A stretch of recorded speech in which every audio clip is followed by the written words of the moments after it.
नमस्कार दर्शक बंधु, आज हूँ गुरुवार दिन डिसेम्बर मास 4 तारिख। आसतु जानिबा आज संपूर्ण खबर आउ देश दुनियार सबु बड़ खबर पर नजर पकाइबा। ता पूर्वरु चैनल ले नुआ आसीथिले चैनल को सब्सक्राइब करी पाखरी आसुथिबा बेल आइकन को ऑन करी रखंतु। तबे आसतु आज गुरुत्वपूर्ण खबर गुड़िक उपर नजर पकाइबा। आज प्रथम खबर होइछि राशन कार्ड को नहीं आसिला नुआ अपडेट। डिसेम्बर 31 पर्यंत जारी रहिबो ई केवाईसी प्रक्रिया। राशन कार्ड पर आरंभ हो सारी ई केवाईसी प्रक्रिया। यह डिसेम्बर 31 पर्यंत जारी रहिबो। एही प्रक्रिया समय 6,83,995 जन मृत व्यक्ति चिन्हट होइछंती। सेहीपरि 33,128 अयोग्य राशन कार्ड को बातिल करा जायछि, जहार परिवार सदस्यों संख्या हेउछि 1,20,199। सर्वाधिक खोर्धा जिले में 4,747 गोटी जाली राशन कार्ड धरा पड़िथिबा बेले द्वितीय रे कटकरू 2,905 गोटी जाली कार्ड धरा पड़िछि।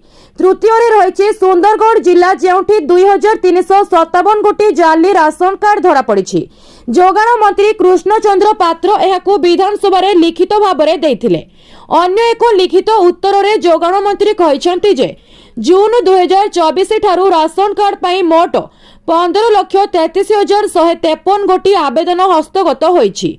सेथि मध्यरु 3,23,145 गोटी आवेदन जहार परिवार सदस्य संख्या 6,39,827 गुड़िक क्षेत्र तर्जमा पर योग्य विवेचित होई खाद्य सुरक्षा योजना रे नूतन भाव में अंतर्भुक्त हेबे। परवर्ती खबर होइछि सस्ता सस्ता सस्ता कमिगला गैस दर। एणिकी मात्र 300 टंकार मिलिबो गैस सिलिंडर। गैस सिलिंडर को नहीं आसिला बड़ खुशी खबर। एणिकी गैस पई देबाकू पड़िबनी हजार हजार टंका, कारण सरकार सस्ता कर देइछंती गैस दर। हां आज्ञा, ताहा पुणी पानी परी सस्ता, अर्थात एणिकी मात्र 300 टंकार मिलिबो गैस सिलिंडर। कथाटी मिछ नुहे, संपूर्ण सत। हेले एही योजना पूरा देश रे लागू होई नाही, बरं एक राज्य रे लागू करिसंती सेठाकार राज्य सरकार। आसाम मुख्यमंत्री हिमंत बिश्व शर्मा मंगलवार परिवार पाई एक बड़ आश्वस्ति घोषणा करिसेंती। से कहिसेंती जे राज्यर लक्ष लक्ष परिवार पाई प्रति सिलिंडर 300 टंकारे इंधन गैस खूब शीघ्र वास्तव्यतरे परिणत हेबो। निम्न आयकारी परिवार उपरे आर्थिक बोझ ह्रास करने लक्ष्य एही पदक्षेप। अरुणोदय योजना एवं प्रधानमंत्री उज्ज्वला योजना अधीन हिताधिकारी मानकु एलपीजी सिलिंडर उपरे 250 टंका सब्सिडी प्रदान करिबो। Social media platform X ray एक पोस्ट रे शर्मा कहिसंती आसाम रे लक्ष लक्ष परिवार पई 300 टंकारे रोसई गैस केवल एक स्वप्न नुहे, बरं खूब शीघ्र यह वास्तवतारे परिणत हेबो। परवर्ती खबर होइछि ईपीएफओ रे बड़ परिवर्तन। बढ़िबो कर्मचारी पीएफ सीमा, डबल टंका पाइबे कर्मचारी। ईपीएफओ रो बड़ परिवर्तन चलिछि, जेउथिरे दरमा सीमा वृद्धि कराजिबो कि नहीं ताहा मध्य अंतर्भुक्त। श्रम मंत्री संसद रे एही उत्तर दैछंती। सरकार ईपीएफ मजूरी सीमा 15,000 रु 30,000 को वृद्धि करबा को विचार करिसंती, किंतु समस्त अंशीदारक सह व्यापक आलोचना पर ही चूड़ांत निष्पत्ति नियाजिबो। श्रम मंत्री मनसुख मांडव्य संसद रे कहिसंती जे गिग श्रमिक माने वर्तमान ईपीएफ योजना रे अंतर्भुक्त हेबा नाही, किंतु सामाजिक सुरक्षा कोड 2020 अनुसार अन्य सुरक्षा लाभ पाइबे।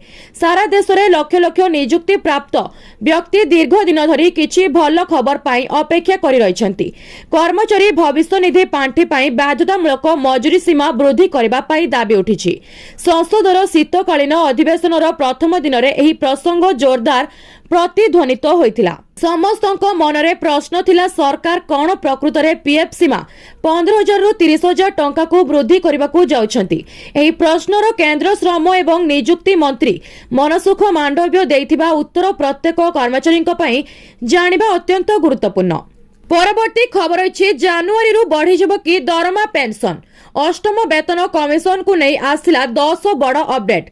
अष्टम वेतन कमिशन वर्तमान केंद्रीय कर्मचारी एवं पेंशन भोगी मध्य सबुठारु चर्चित विषय, कारण स्पष्ट जे एबे समस्तंकर केवल गोटे प्रश्न अछि, दरमा केबे वृद्धि हेबो एवं नूतन पेंशन केबे मिलिबो। एही प्रसंग को नहीं सोशल मीडिया रे विभिन्न दाबी घुरी बुलुछि।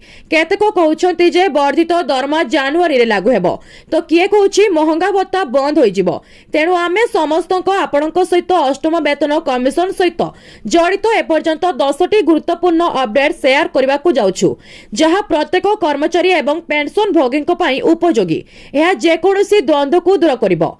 एक रे सरकार अष्टम वेतन कमिशन को अनुमोदन करिसेंती किंतु कमिशन को रिपोर्ट दाखल करने को प्राय 18 मास समय लागिबो। एहार अर्थ होचे जनवरी 2026 रे दरमा वृद्धि तुरंत मिलिबो नाही। एहार अर्थ होचे रिपोर्ट दाखल हेबा परे ही दरमा वृद्धि कार्यकारी हेबो।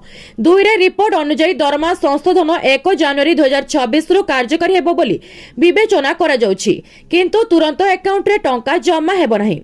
परवर्ती खबर अछि रेलवे रे कला बड़ घोषणा एणिकी तत्काल टिकेट भारतीय रेलवे टिकेटिंग व्यवस्था को अधिक सुरक्षित एवं स्वच्छ करबा पई निरंतर परिवर्तन करुछि। एबे रेलवे तत्काल टिकेट बुकिंग रे एक बड़ पदक्षेप नेउछि जहां केवल यात्री मानक पई एक नूतन प्रक्रिया आरंभ करिबो नाही बरं टिकेट कला बजारी को मध्य रोकिबारे सहायता करिबो। आगामी दिन रे केवल ओटीपी जांच परे काउंटर रु बाहर को तत्काल टिकेट जारी करा जिवो। एहार अर्थ होछि ओटीपी बिना टिकेट पाइबा प्रायतः असंभव होई जिवो। तत्काल टिकेट सहित सबुठारु बड़ समस्या सौदा एहार अपव्यवहार होइछि। नकली नंबर एजेंट को सह मिलन एवं ठकेई बुकिंग रो अभियोग सामना को आसीछि। रेलवे विश्वास करे जे ओटीपी आधारित व्यवस्था परि एपरि अपव्यवहार को यथेष्ट परिमाण रे रोकिबारे सफल हेबो। निश्चित करिबो जे केवल प्रकृत यात्री माने टिकेट पाइबे। यह टिकेट बुकिंग रे स्वच्छता एवं विश्वास उभय वृद्धि करिबो। टिकेटिंग एही मॉडल सहित रेलवे पूर्वरु परीक्षण करिछि। जुलाई 2025 रे ऑनलाइन तत्काल टिकेट पाई आधार आधारित प्रमाणीकरण प्रचलन करा जायतिला। परवर्ती खबर अछि पेंशन भोगी बड़ उपहार ईपीएस वृद्धि उपरे सरकार कहिदेले भितरी कथा। वर्ष धरी ईपीएस 95 पेंशन वृद्धि दाबी करि आसुथिबा लक्ष लक्ष पेंशन भोगी बड़ उपहार नहीं आसुछंती सरकार।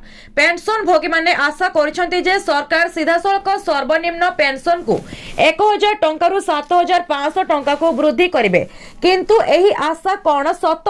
लोकसभा रे एक सांप्रतिक उत्तर स्पष्ट करिछि जे एही दिगरे एक बड़ निष्पत्ति नेबा असंभव। प्रथम थर पई केंद्र सरकार ईपीएस पांठीर वर्तमानर स्थिति स्पष्ट भाବରେ कहिसंती जहा फଳରେ पेंशन वृद्धिर दाबी पूरण हेबार संभावना बहुत कम देखा जाउछि। लोकसभा रे एक प्रश्नर उत्तर दे श्रम एवं नियुक्ति राष्ट्र मंत्री शोभा करांडलाजे कहिसंती जे सरकार वर्तमान सर्वनिम्न ईपीएस पेंशन वृद्धि करबा विषय रे विचार करुनाहांती। से स्पष्ट करिसंती जे 2019 पांठी मूल्यांकन अनुसार ईपीएस 95 रे एक एक्युरेटियल नियंट अछि अर्थात फंड एते रिटर्न देई पारु नाही जे एहा पूर्वरु दिया जाउथिबा पेंशन दायित्व को ठीक भाबरे तुलाई पारिबो। परवर्ती खबर अछि 9000 को वृद्धि पाइब पीएम किसान राशि। प्रधानमंत्री किसान सम्मान निधि योजनार हिताधिकारी मानक पई खुशी खबर। आगामी बजट रे केंद्र सरकार एही योजना अधीन रे मिलिथिबा वार्षिक सहायता राशि को वृद्धि करबा उपरे घोषणा करि पारंती। एही योजना अंतर्गत सरकार संप्रति वार्षिक 6000 टंका प्रदान करुथिबा बेले आगको एहा 9000 टंका को वृद्धि पाई पारे। एभली किछि सूचना हस्तगत होइछि। रिपोर्ट सरकार एही व्यवस्था उपरे विचार करछंती तेबे एने केतेक परामर्श लोड़ा जाइछि। परामर्श गुड़िक विचार करा जिबा परे सरकार एही प्रसंग रे चूड़ांत निष्पत्ति नेबे। जदि एपरि हुए तेबे चासी माने प्रति 4 मास रे थरे 2000 लेखाएं परिवर्ते 3000 लेखाएं किस्ती पाइबे।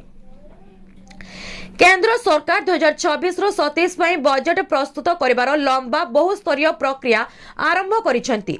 एही मास व्यापी कार्य अर्थ मंत्रालय द्वारा परिचालित हेउछि एवं एथिरे नीति आयोग प्रासंगिक मंत्रालय राज्य एवं क्षेत्रीय अंशीदार मानक मतामत मध्य शामिल अछि। सुतरां आगामी बजट रे चासींक पई प्रमुख घोषणा अंतर्भुक्त होई पारे बोली एक आशा संचार होइछि। प्रधानमंत्री किसान योजनार परिमाण संपर्क रे सरकार किछि नूतन घोषणा मध्य करिपारंती बोली आशा करा जाउछि। परवर्ती खबर अछि बंद होई जिवो एही 8टी बड़ बैंक अकाउंट रे टंका थिले। बैंक अकाउंट थिबा लोकंको पई सतर्कता। केंद्र सरकार एक बड़ योजना सहित आगको बढ़ुछंती। मोदी सरकार एक पब्लिक सेक्टर बैंक एक एकत्रीकरण योजना रे काम करुछंती। एपरि हेले 2027 आर्थिक वर्ष सुधा राज्य सरकार को मालिकाना बैंक संख्या 12 रु मात्र 4 को ह्रास पाइब। 4टी प्रमुख बैंक हेउछि State Bank of India, Punjab National Bank, Bank of Baroda जेतेबेले चतुर्थटी कानारा बैंक और यूनियन बैंक रो मिश्रण हेबो बोली सरकारी सूत्र कहिछि। अर्थ मंत्रालय एही प्रस्ताव प्रस्तुत करिछि। एहार मुख्य उद्देश्य होछि बैलेंस शीट सुदृढ़ करिबा, मैनेजमेंट दक्षता उन्नत करिबा एवं अंतर्जातीय स्तर रे प्रतियोगितामूलक बैंकिंग प्रतिष्ठान सृष्टि करिबा। सरकार कानारा बैंक और यूनियन बैंक ऑफ इंडिया रो मिश्रण पई पदक्षेप नेउछंती। एहा बाकी चारोटी प्रमुख संस्था मध्यरु गोटिए हेबो। इंडियन बैंक और यूको बैंक को मध्य समान मिश्रण पई विचार करा जाउछि। Indian Overseas Bank, Central Bank of India, Bank of Maharashtra भली अन्य मध्यम आकार बैंक गुड़ी को एसबीआई, पीएनबी और बीओबी रे मिश्रण करा जिबार संभावना रहिछि। परवर्ती खबर अछि सुभद्रा को नहीं खुशी खबर। नुआ वर्ष रे मिलिबो बड़ उपहार। नुआ वर्ष रे एकाथरके दुईटी किस्ती पाइबे नुआ सुभद्रा हिताधिकारी। आज एही सूचना दैछंती उपमुख्यमंत्री प्रभाती परिडा। से कहिछंती पोर्टाल खोला जाइछि। 21 वर्ष जाकु हेला से माने आपे आपे जोड़ी हेउछंती। समस्ते सुभद्रा टंका पाइबे, सेति पई विभाग काम करूछि। क्षेत्र परिदर्शन परे सुभद्रा योजना रे जोड़ी हेलेनी 17 लाख रु ऊर्ध्व महिला। वर्तमान 1,03,98,801 महिला प्रथम और द्वितीय किस्ती पाइछंती। अन्यपटे विधानसभा गृह रे सुभद्रा को नहीं बड़ सूचना दैछंती उपमुख्यमंत्री प्रभाती परिडा। कहिले सुभद्रा पई 13 कोटी 8 लाख खर्च करिसंती राज्य सरकार। सुभद्रा पोर्टाल ले मेंटेनेंस, होस्टिंग एवं डाटा सुरक्षा पई खर्च होईछि अर्थ।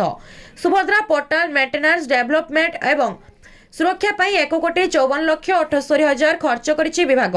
क्लाउड होस्टिंग पाई खर्च होईछि 12,28,15,000 टंका। गृह रे बीजेडी विधायक अरविंद महापात्रଙ୍କ प्रश्न रे उत्तर रखिछंती उपमुख्यमंत्री प्रभाती परिडा। सेपरि फील्ड इनक्वारी परे सुभद्रा योजना रे जोड़ी हेलेनी 17 लाख रु अधिक महिला।